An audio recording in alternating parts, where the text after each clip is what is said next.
Hi, welcome to this gouache tutorial on how to paint a heron.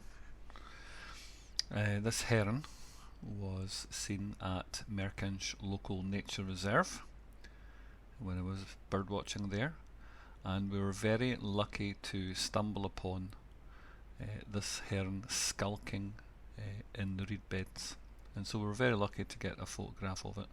So this is going to be the subject of our artwork today.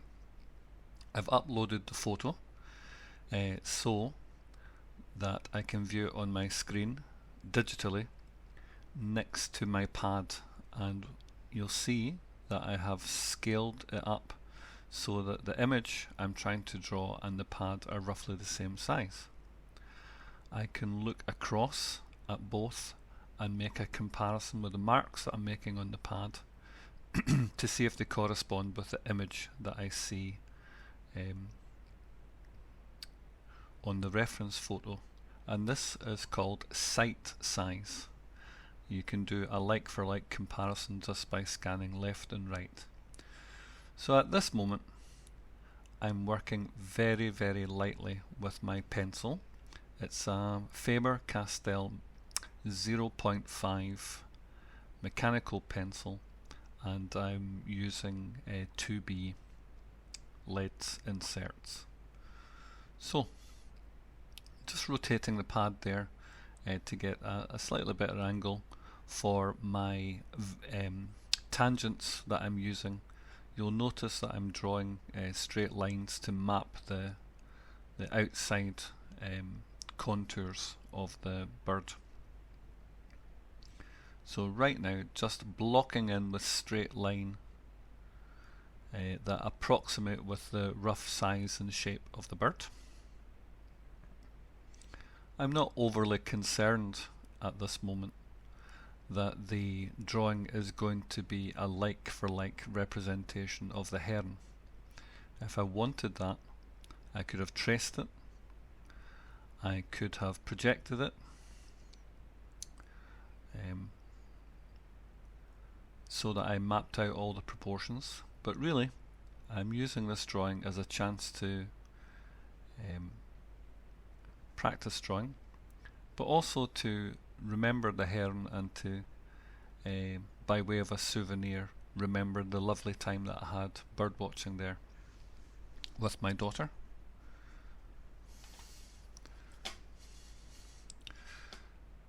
So the mark making is very light at the moment. I'm being very tentative, mapping out the contours with straight lines, which I'm calling tangents. And now that I'm fairly sure that I've got the rough proportions right, I've scaled up the image on my screen so I can zoom in on the details, and now I can go back in drawing with a slightly firmer hand with greater assurance that I'm going to be correct. This diagonal that I'm mapping out is a rough suggestion of where the water meets the reed bank, and I'll come back to that later. I'm also creating little marks underneath the heron to suggest where shadows are going to be, but I don't.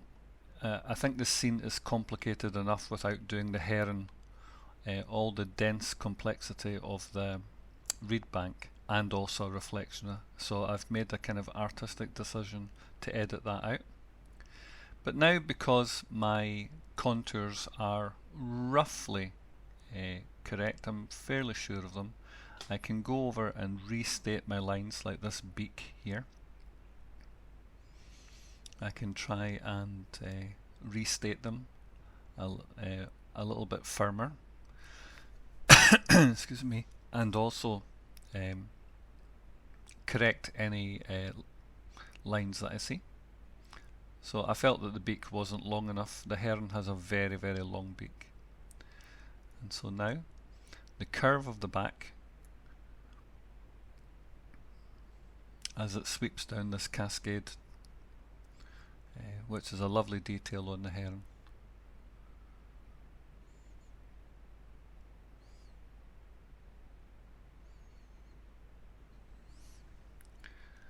and trying to correct the angle underneath the chin, across the breast and down onto the underbelly, where this lovely detail for the cascade of the beard, or the bib as I might want to call it,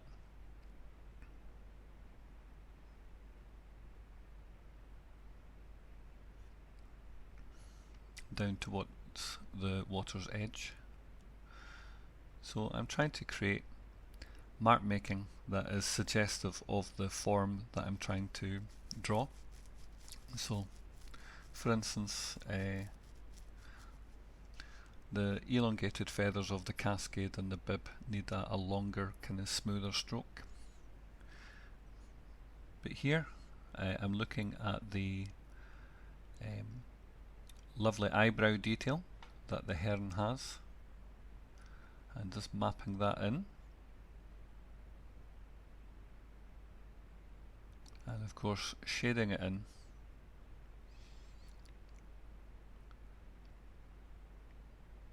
before I work on the similar dark area, which is the shoulder. So just rough scribbles to suggest where it is, and even at this stage with the 2B we can, you know, rub out and correct any of the mark making that we make. So the heron is largely greys and blacks and white, but one of the things that makes it appealing as a subject is that it does have pattern on it, and it does have these little details like the cascades that I was mentioning before. So suggesting that within that black collar, for want of a better description, there are also groups of feathers that you can see. So I can see like 3 clusters, and I'm trying to map that in. Before I follow the shoulder, the leading edge of the wing, down under the belly and to show where the bib is.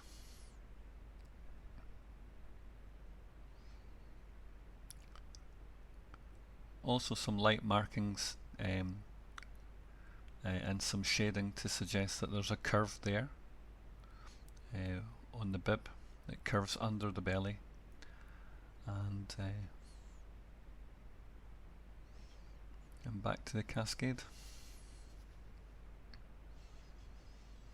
So there's always an idea to make your mark making influenced by what it is you see. So if you know, some details are long and elegant, then you need a longer smooth stroke. If you're doing short hair, for instance, then little staccato marks would be more appropriate. So just rubbing out some lines that I'm not entirely happy with. But as I've stated already, the idea is to be inspired by a photograph, by this photographic reference, rather than be bogged down by, you know, trying to make an exact copy.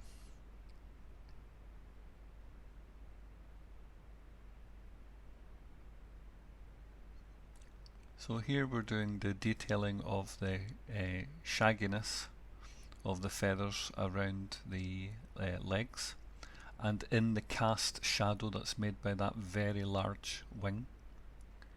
So, and also creating some little upward strokes there, some little U shapes to suggest where the feather ends of the secondary coverlet feathers that cover over the primary flying feathers are. So just a little bit of shading there to suggest that there's overlapping feathers, but I can always come back and improve those details. So I have a reasonable contour of the bird. I've got mapped in some of the areas where colour is going to be added.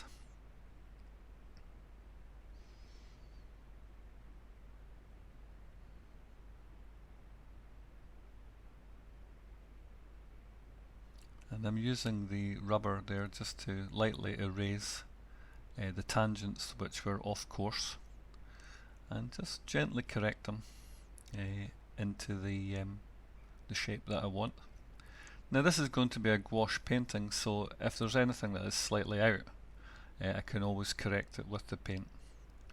But here you see I'm going in on another pass to kind of strengthen that dark area, and also to show a slight indication of where I can see some bluish highlights. And I'm detailing the eyebrow, and of course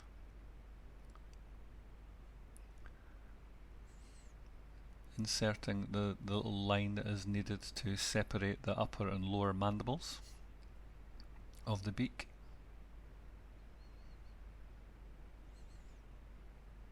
So that's where the mechanical pencil is ideal. It's a very fine lead, and it's great for these very precise mark making. And of course we're only working on an A5 sketch pad, and so the scale isn't very big.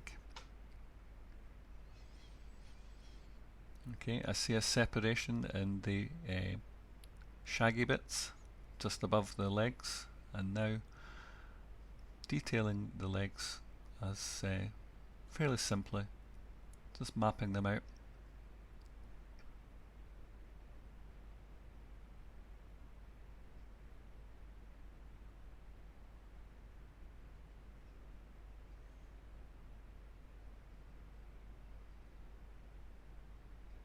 Here I'm making just some scribbles to suggest the random nature of the edge where the water meets the bank, and that's that for the drawing. Now we'll go on to part 2.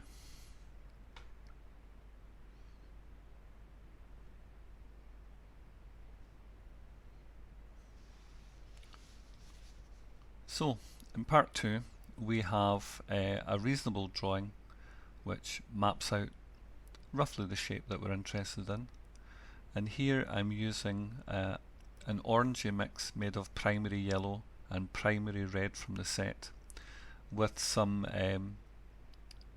browns that I make from a puddle. So if you mix most of the colours together, be careful with the black and the green that's in the set, but if you mix the primary blue, red and yellow together, you can make a puddle of earth colour which you can then nudge in different directions. So this has been lightened with primary yellow and then warmed up with primary red to create a pool.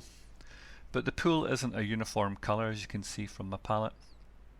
It's got lots of different versions of these brown and subdued colours.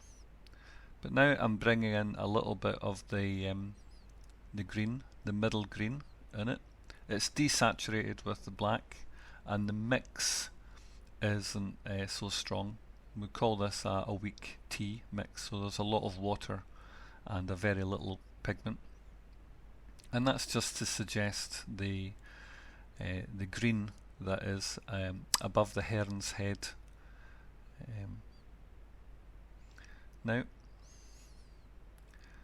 I'm wetting the surface with a 3/4 inch flat brush, and this means that if I apply wet paint onto that wet surface, the pigment should spread and disperse in a way which is slightly less predictable, slightly less easy to control, but it spreads out and it diffuses and is ideal for water. Previously our colouring has been wet paint on a dry surface, so that's wet on dry, but this is wet on wet.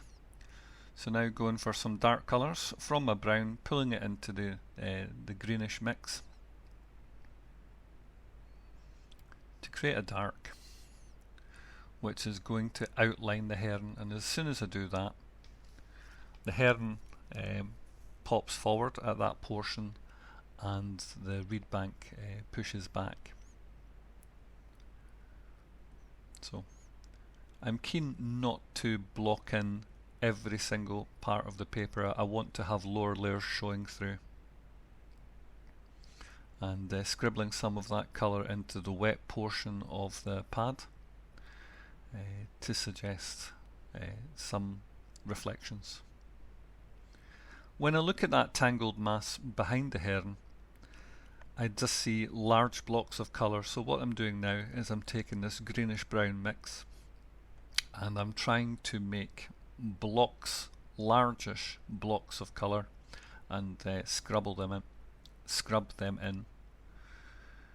But similarly, in the wet portion, you can see that as the pigment hits it, it disperses and it spreads, is slightly more diffuse and suggestive of the reflective surface of water. Okay, a little bit more ivory black, a little bit more of the primary red, which makes a kind of plumminess to the colour. It's a lovely mix. The black we're using is in the set is an ivory black. Now you can see the red element inside the black. So we've created a dark, but it has a very strong reddish bias, and that's okay. That'll be useful to counterbalance the greens that may come in later. So again, some dark marks. At the moment I'm not trying to paint shapes so much as block in colours. Of course we need to delineate the beak, so by placing in a kind of orangey colour we can see the crown and the nape,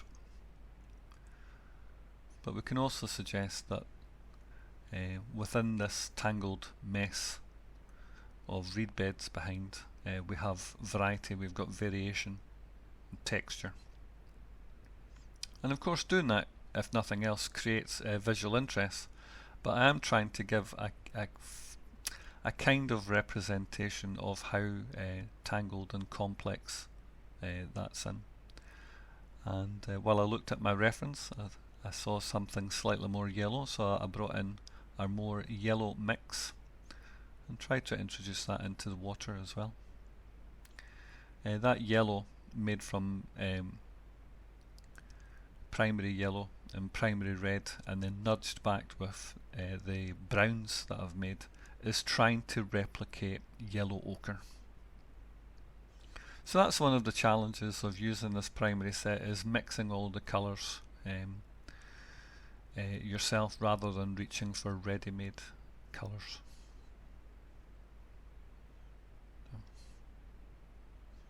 Again, I saw an orangey bias, a kind of yellowish orangey bias to the blocks of colours at the back, knowing that this is the underpainting for the layers that are going to be added on top. Bringing that down to the shape of the bird and trying to correct some of the drawings, but I can clearly see that my drawing is out. The heron is kind of hunched because it was a cold and drizzly day, and the drawing I've got, the heron is slightly elongated. So now, having gone for all my large blocks of colour, I'm now trying to look for medium blocks of colour and to darken this down. And again, we're using the ivory black and primary red mix, and pulling in some green, the opposite on the colour wheel, to kind of desaturate it, nudge it in the brown direction. When the similar colour mix is added under the beak and down across the breast and chest, the bank behind the heron becomes deeper. The shadow cast is a little bit more plausible, but also it throws the figure into relief again. And now introducing just some water into there to drag that colour down into the water portion of the drawing.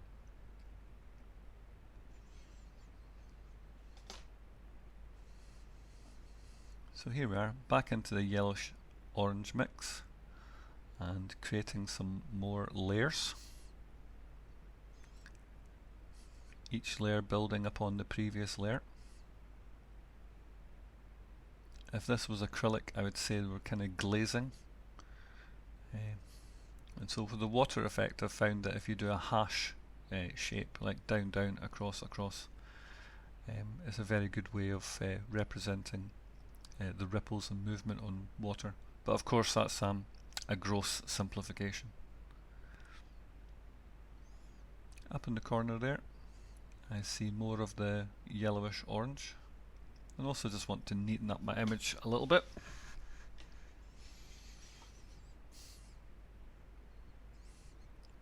But now I'm feeling a little bit uncomfortable because the image that I've created is a bit of it's a bit loose.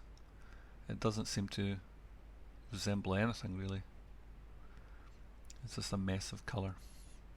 But I've made a blue-grey, so primary blue, some of the zinc white and a touch of the ivory black to create a kind of cool grey blue.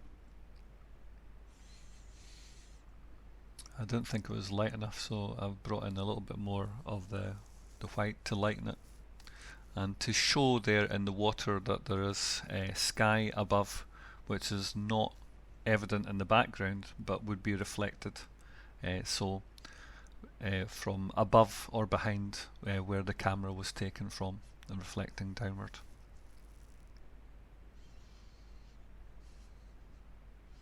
So yes, I remember feeling uncomfortable at this moment because I thought I'd created a mess that didn't really resemble anything. But I know that those are the undercolours for the colours that are going to be added over the top and hopefully approach the final version just step by step. Okay, some more of the ivory black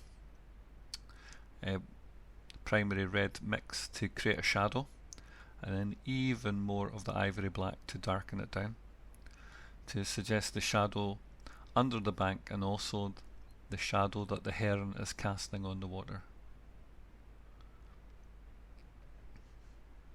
And again, as I'm blocking in colours, I'm reserving portions. Some of the yellow added to the black creates a lovely olive green.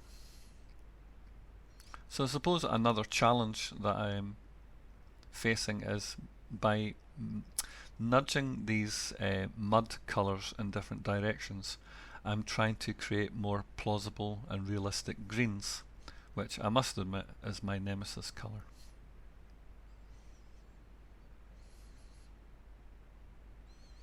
So at this stage there's a suggestion that there's light above and the bank has a cast shadow underneath it. The heron has been outlined and we're ready for part 3. And in this part it's the heron itself that catches our attention. So straight in with a much thicker, almost neat mix of ivory black, and I'm starting with the collar.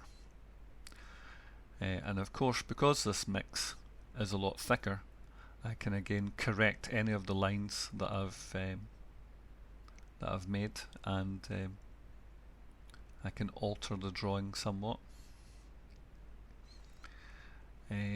With this portion, I remember that I was darkening the contours, the outline of this shape, knowing that I wanted to reserve a little portion in the centre there so I could modulate that black. I think it was Renoir that said that black was the queen of all colours. Now, as a watercolourist experimenting with gouache, now I know that many people have a conscience about using black, and yet the pigment in these blacks are used in things like Payne's grey, and watercolourists don't have a problem with Payne's grey in the same way that they have with black. And yet I think it's a personal choice, and if you want to use these colours which are available commercially, then it's your choice. Personally, I don't have a problem with it. So now I've picked up some of the primary blue, filled the center, and because my brush is wet, I can mix on the surface. Rather than mixing on the palette, I can move the pigment around on the surface. To add texture, I can reverse the brush round and I can scratch into there because I want to also try and get the effect of it. But that's an option for later on if I wish. And now the eyebrow and the dark portion over the sunken eye. So I'm not drawing a dot to show where the eye is. I'm trying to cast a shadow from that feather over the eye portion and just above the cheek. So.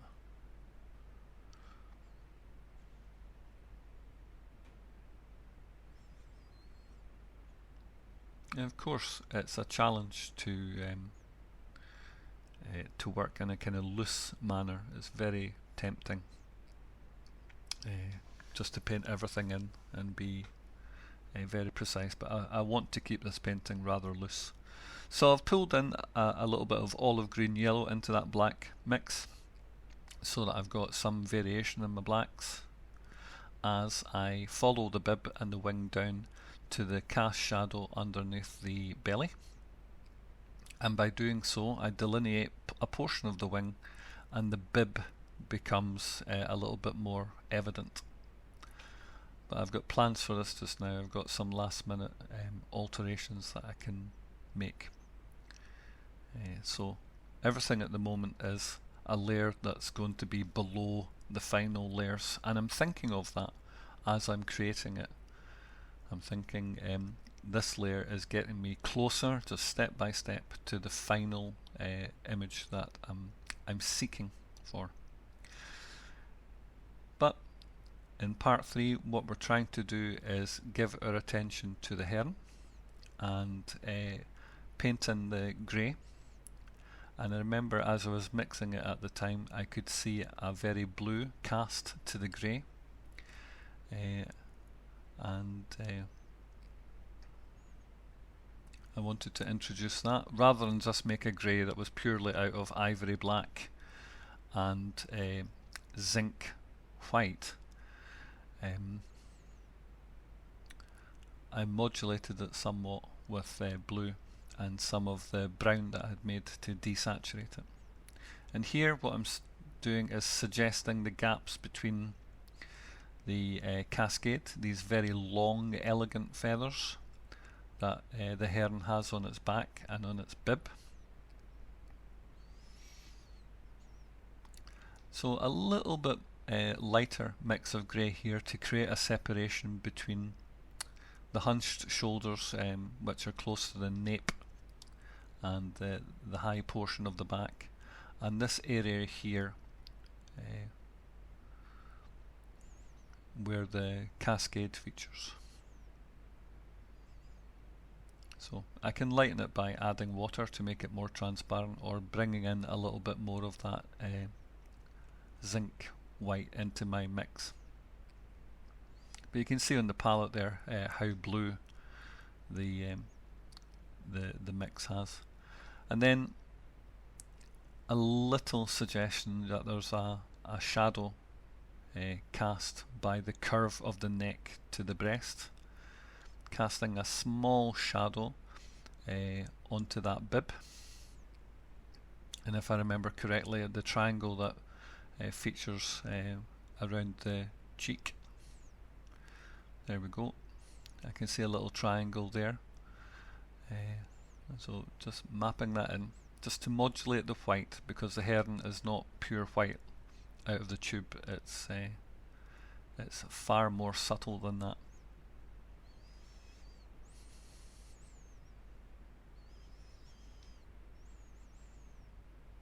So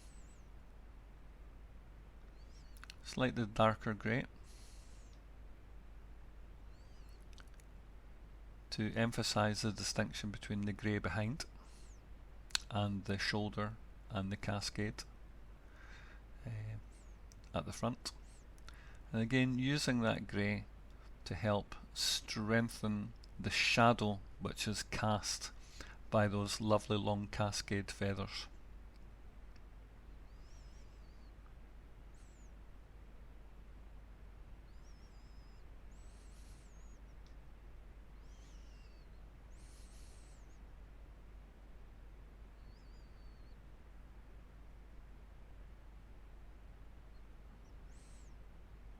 So now we're doing those secondary coverlet feathers, the ones that cover over the primary feathers.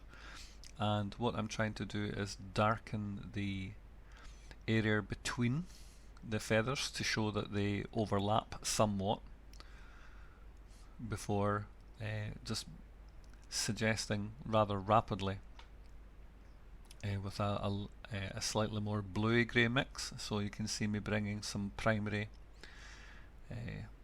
blue into that light grey mix. So I want it a little bit more blue, but also a little bit lighter. That's it.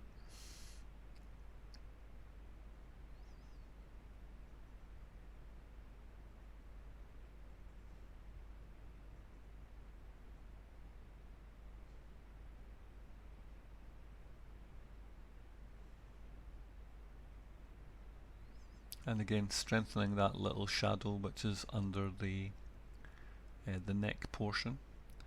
And the primary feathers cast a shadow onto the what I'm going to call the shaggy breeks of the heron.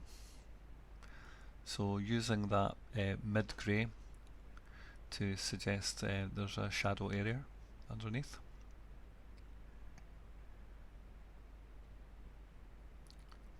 Taking a little moment or two to assess the work. A little bit more primary blue, a little bit more zinc white, and now we're going to address those individual feathers and block them in.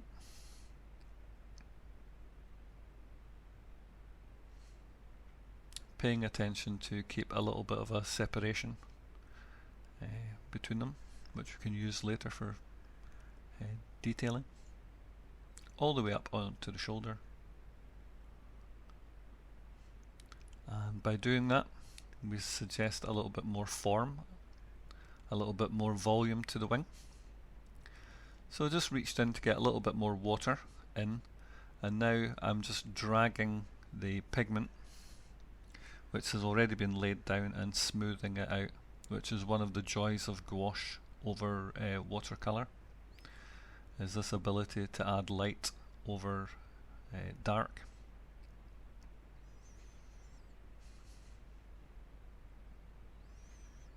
So just smoothing out some edges with little touches here and there.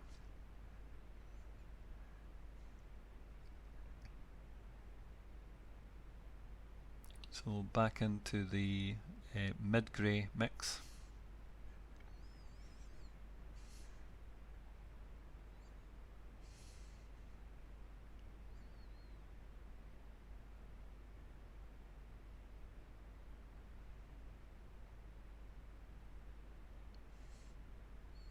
And down to another round brush, but a number 2 brush. So I've been working with a Kin Bomb number 5 round, and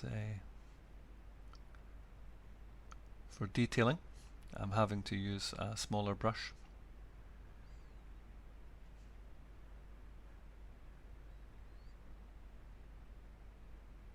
And a lot more of the zinc white, which is a fairly transparent white compared with titanium white, which is a good white for finishing details.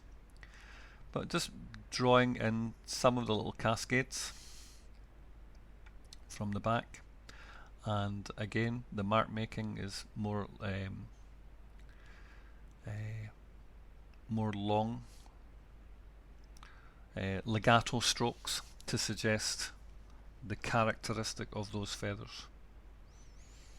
whereas on the underbelly of the heron, shorter strokes are needed. So just match your mark making to the characteristic of the thing that you're trying to paint. So again, more lighter strokes, trying to bring in the lighter, longer feathers to overlap the mark making that has gone before. So we say occlude, so that's where it overlaps and partially obscures what has gone before.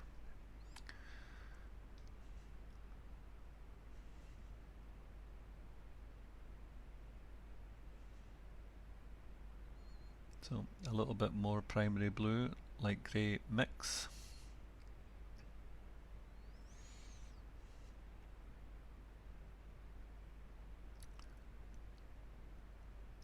And the heron has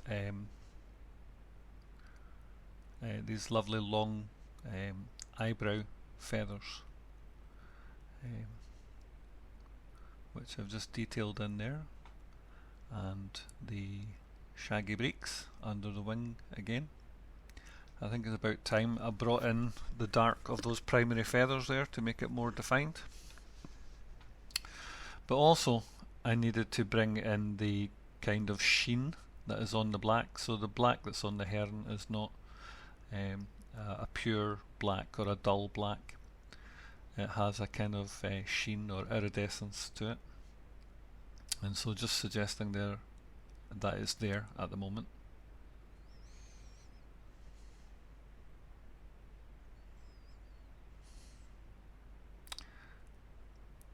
Now I was going to use my brush to scratch the feather markings in there, but I don't. I reach for an embossing tool, which is part of the Derwent set, and it's a double-ended pen with metal nibs but with a little ball at the end, and I use that to scratch back the pigment and put in a little bit of texture there.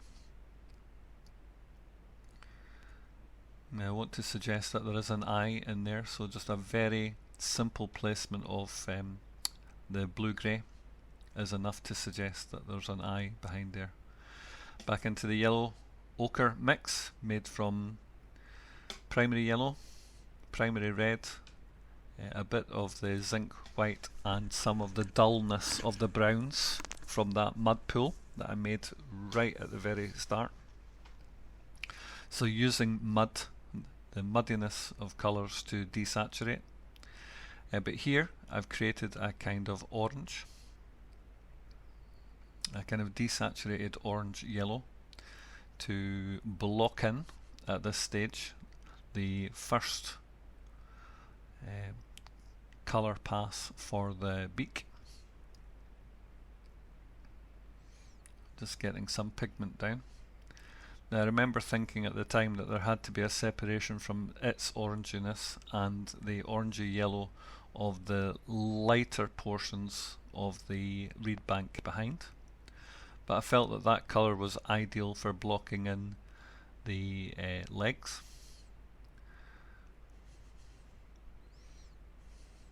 But of course in a more desaturated way for the shadow, and also just because the legs aren't that prominent.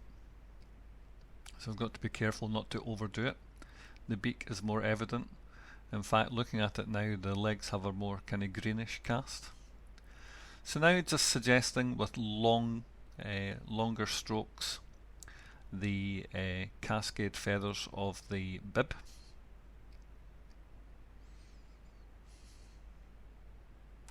And now the primary feathers, the main long flying feathers. So here what I'm trying to do is create a long, elegant, smooth stroke, not by using my fingers, but by gliding my hand and my wrist across. But now shorter little detailing strokes to strengthen the little U shapes between those secondary feathers that we mentioned. So that's created a separation between the primary and the secondary feathers. So if you like birds, it's always an idea to know a little bit about the anatomy of birds, so that you can use that information to inform how you go about painting your bird. Okay, back into the ivory black to get a fairly dark mix, and warming it up with that primary red to get the plumminess back into that black mix, and we get ready for part 4.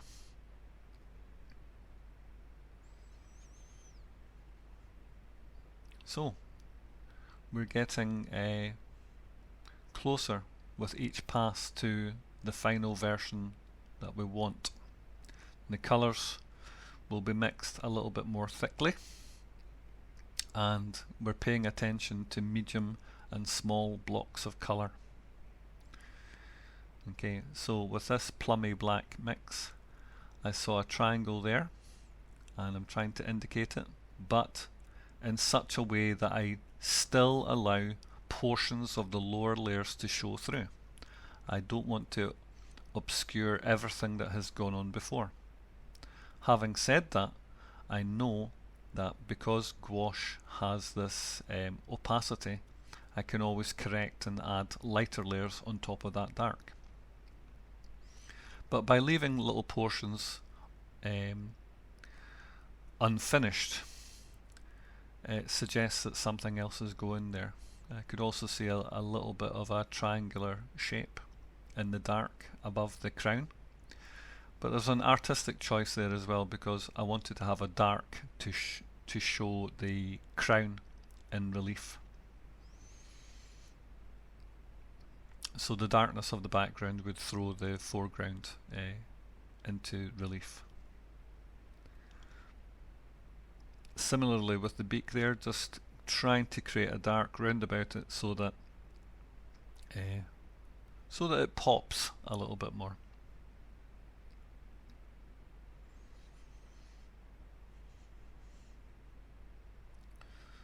So this time I could see some more texture. I could see another triangle, but you'll notice that as the pigment is going on, yes, it's a stronger mix, but there's some dry brush work there where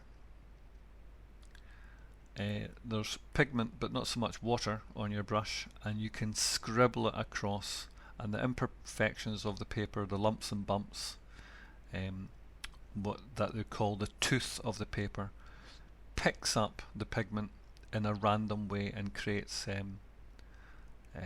a more kind of rugged mark making, which is ideal for grassiness.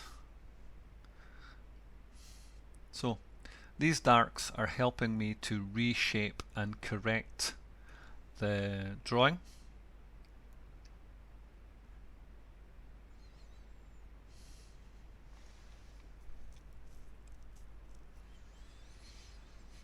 And again, I'm not trying to make a perfect representation of, everything that's there. I just want to paint the suggestion of dense complexity of grasses and reeds and dead material that's falling over, while at the same time trying to have a light portion and a portion that's in shadow.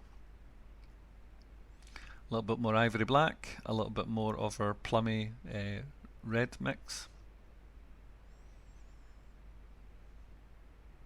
So much stronger still, and again allowing some of the previous layers to show through it.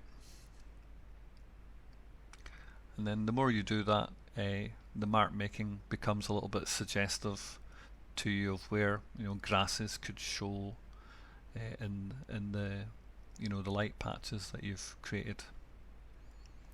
So they might suggest, oh, I could have a reed there, or a bent leaf cascading over there. So when you get to this stage, it becomes a little bit more scope. There is more scope for artistic license. But again, those darks are needed to make the heron pop forward.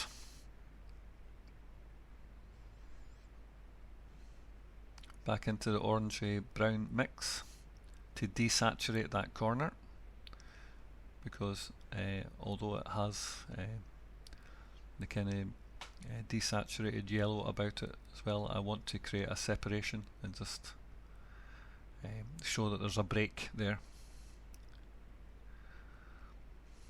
that it's in a different direction. So now, within the masses that I've created, these blobs and blocks of colour, I'm now trying to create leaf forms or grass forms, and you can see that I was doing quick streaks of colour there. But to make them stand out, I have to add in increasing amounts of zinc white.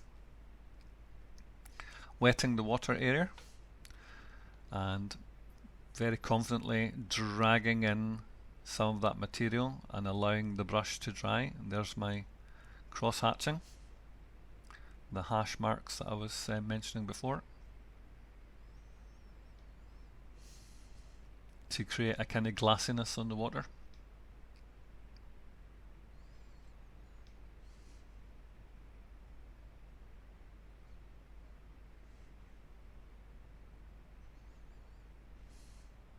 So now a lot more zinc white, a lot more of the yellow ochre mix that was made, but with some green pulled into it. The olive green that's easily made from ivory black and primary yellow. And also some of the mud that's lying around to try and desaturate all these colours. So a few test strokes to see if the strength is there. And these grasses are slightly lighter than the ones before, and so you turn up the volume by lightening your colours and purifying them a little bit more, going in with pure colour. But right now we're just lightening some of the values that we've had already, but with a little bit more zinc white in them, to create the suggestion of foliage and that little habitat that the heron is happily skulking in. So the separation between the previous grassy fronds was not enough, and so I went in with a little bit more white, and again the same idea, putting in random sharp strokes to suggest where these reeds are bending over and falling upon themselves. Now the contrast that they make is not so evident on the yellow portion, but as I drag the colour across these darkened portions, you can actually see with greater clarity the impact that they have.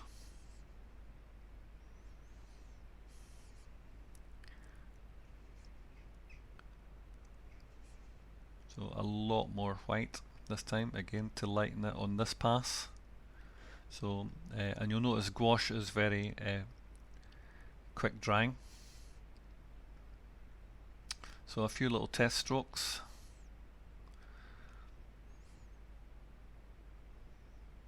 And more strength is needed. But you'll find that as you use this, that the zinc white is very it does kind of, zinc tends to sink, so you put on a stroke, but in a moment like that long reed, which seems to be coming straight down into the back of the heron, it went on strong, but now, you know, it's the effect is lessened. It kind of sinks into the colour. So again, some of the blue-grey mix to suggest that there's other things going on in the sky directly above the photographer, directly above the heron, which isn't an exact copy of what's going on behind the reed bed. Now, I didn't want an exact copy of the heron, but I did want to suggest that that some of its form would be shown in the water reflection. And so without, making a drawing of the heron as it is and then inverting it onto the water and then colouring it in, I decided just to make some very loose suggestions that the colours were there. And the joy of water is just scribbling in all those shadows and things. It's the thing I really like doing. So water is an important part of my art. So again, scribbling in some details, allowing lower layers to show through because that will help with the suggestion of ripples in the water.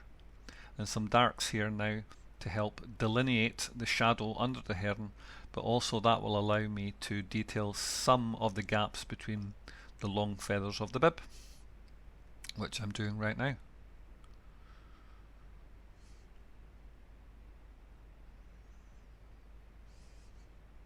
Okay, so an olive green between the legs and underneath the rump of the heron. And again, I'm feeling, yep, this is a bit of a mess. It's getting away from me. So you just have to persevere and keep going through what artists like to call the ugly phase. So the cascade on the back of the heron isn't nearly light enough. But I have a secret little trick to do for later on. But now, introducing some fresh zinc white paint onto the palette. Some of the colours that we've used in this video were left over from a previous painting, and so they had dried out and were reactivated with water, and that's perfectly okay. But a lot of artists, and I would agree with this, is that fresh paint is always the best. But you can see that this fresh paint now, almost straight from the tube, with a little bit of the primary blue light mix that was made, has helped show the cascade and will also show the light detailings of those secondary feathers. What I notice about nature is subtlety. And again, lightening that little shoulder patch there and scribbling it back with the embossing tool to create some texture. The thing about natural colours are they are very, very subtle versions of what you see.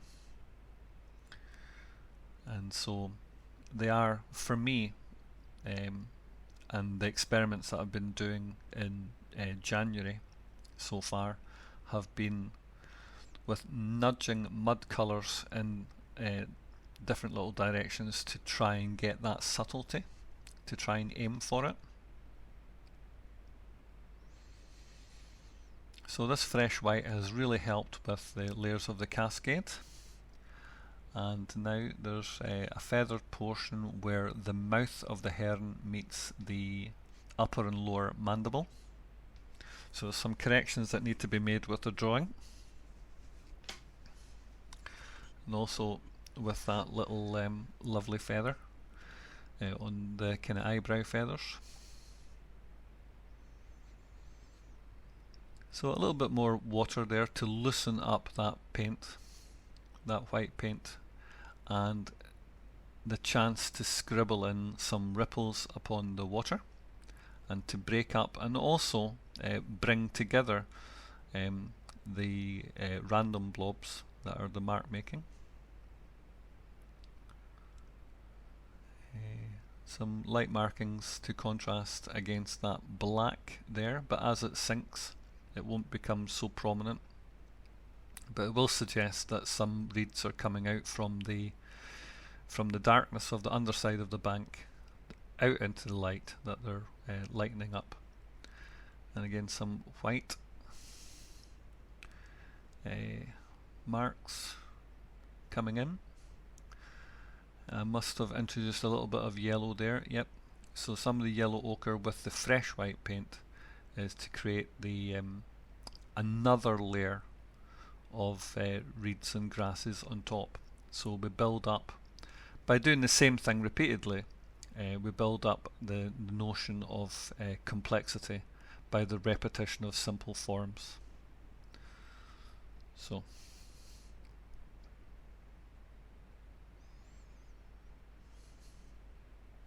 and I have to say that that at the moment so far I've been using the water that I reserve from all my other paintings. I just allow my water to get muddy. I'm not working with clean water here at all. I would only do that for the final very light touches. And by allowing yourself to trust using you know, muddy kind of desaturated water from your previous mixes, it means that your colours will harmonise a little bit more. That's what I've been experimenting as well with, using muddy water in my mixes and not just clean pure water all the time. Gouache can allow you that luxury where watercolour is I think a little bit more fussy. So there, a dark mix of the ivory black and the primary red to put shadow under the heron and also make those legs pop a little bit more, and a little bit more introduced because I felt that the water lacked a little bit of character. And now where the lights have been, adding some darks on top of that grassy bank and just building up through repetition a sense of complexity. And again, the previous marks and the overlaying of marks becomes suggestive of where other grasses can go.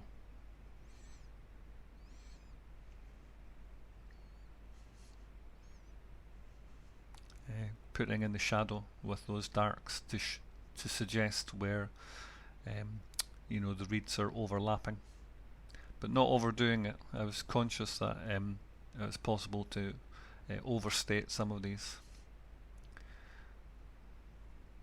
Yeah, so trying to suggest where grasses are by painting the gaps between them. The beak didn't pop, so a little bit dark there, but trying to be careful not to undo the good that's been done already.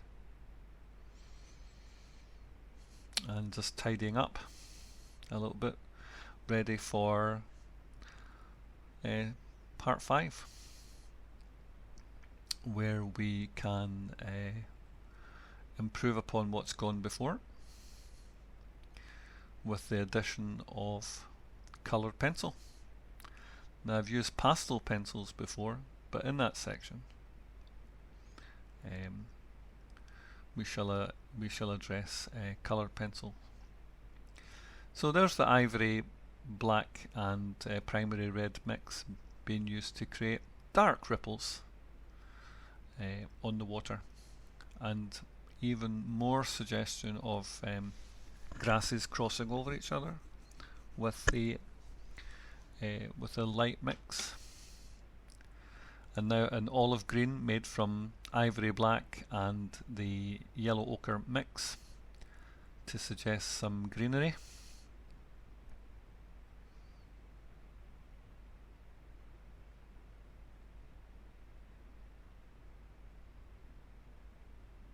And I think that brings this little moment to a close as we dry it with a hairdryer, and we're ready for part 5. Part 5 is enormous fun because we get to use Faber-Castell Polychromos pencils. The painting is now dry from before. Just a small amount of hairdryer use will dry out your gouache really rapidly. And so I'm using white here to bring out the highlights of these cascade feathers on the back. Now the pencils can be sharpened to a very fine point, and because we're working on an A5 sketchbook,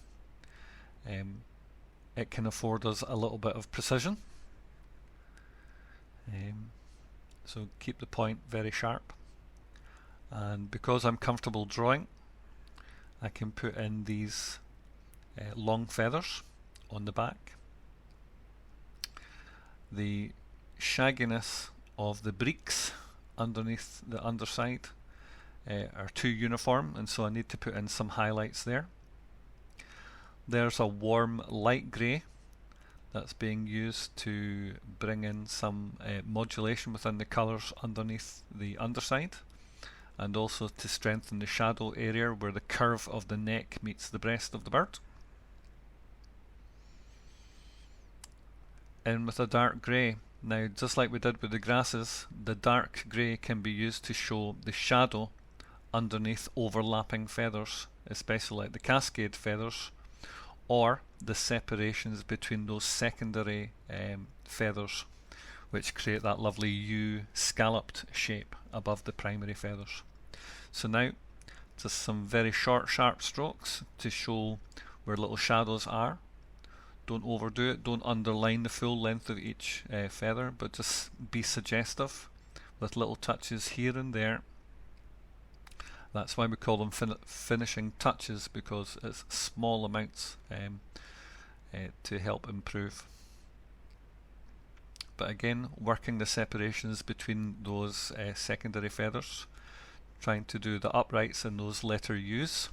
But also I remember when I got to this stage that I was trying to rub out, or trying to cover over rather, any little missed marks of paper. We didn't want any little light dots showing through in inappropriate places, and so what I was trying to do was nudge them back and try and make the work a little bit more coherent. There's a mid-grey trying to strengthen the gouache that's been added before, and also to add a little bit of texture and detail with scribbling. We all know how to use pencils, but these Polychromos pencils by Faber-Castell are lovely. There's a rumour that they are the only oil-based colour pencil, whereas most are wax-based. So I'm using that there to correct the forehead at the front of the ridge, and to use that grey to create this separation between the upper and lower mandibles, just there, by adding a little line and casting a small amount of warm shadow on a feather at the side of the beak there. And so the orange of the beak wasn't strong enough for me, so I'm just restating that orange with this mid-orange pencil. And again, sharpen to a fine point. This white can go on top of that and blend on the surface, creating a highlighted orange on top of the orange that was just added already. Now, being very careful here, just trying to strengthen the legs colour as it descends into the water there, but I don't want those to be too prominent. Again, some white for the bibs, so very confident mark making to show the fronds, the tips of those feathers, and to strengthen that little eyebrow feather, and to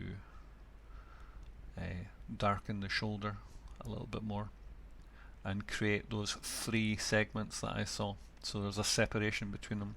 I saw three clusters of feathers, so I want to bring that out. I feel it could be more blue, so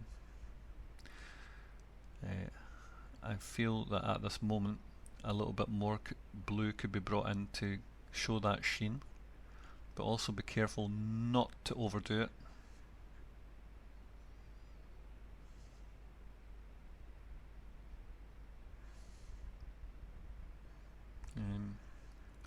Yeah, adding a little bit of blue to that grey to create variety and modulation, and also separate out some of those cascade feathers on the back. So I did say earlier on, I think in part 3, that I saw a little blue cast to the grey, so this is me restating it. In fact, more correctly I would say a little violet cast. So now the primary feathers again. So the separation between the secondary covers where they meet the primary feathers underneath, and I'm creating two bands of primary feathers there, so an upper and a lower band, and also at the wing tips I'm trying to suggest that the feathers are overlapped there by mapping out two portions. Like if you cross your fingers to make a wish, one feather is above the other feather, like one finger is above the other finger. And so, a little dark touch for the nostril on the beak, and we should be close to bringing this to a conclusion by waterproofing gouache, because if we don't, we're in our final section. If we don't waterproof it in part 6, the gouache will always be able to be reactivated. So here I'm using Dorland's cold wax medium. You take a little touch on your fingertip, apply it to the surface, and then small circular strokes to spread it. That will waterproof the gouache, protect it like a varnish, and that's the work brought to a conclusion. Thanks for watching.